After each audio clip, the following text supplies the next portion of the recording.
Welcome to this Delft Stack tutorial video.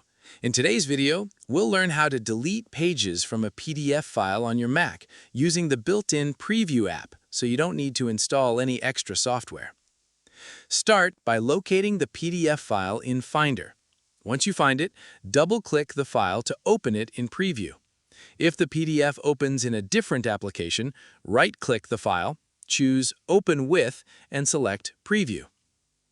After the PDF opens, move to the menu bar at the top of the screen, click View, and then select Thumbnails.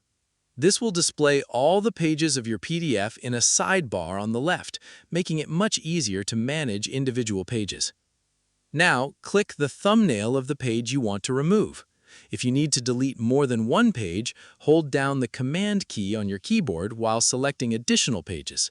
This lets you choose multiple pages at the same time without removing them one by one. If this tutorial is helping you, take a moment to like the video and subscribe to the channel for more Mac and iPhone guides that make everyday tasks easier. Once your pages are selected, press the Delete key on your keyboard. You can also click Edit in the menu bar and choose Delete if you prefer using menus. The selected pages will immediately be removed from the document, so it's a good idea to double-check that you've selected the correct pages before deleting them. After confirming the changes, click File in the menu bar. Choose Save if you want to replace the original PDF with the updated version.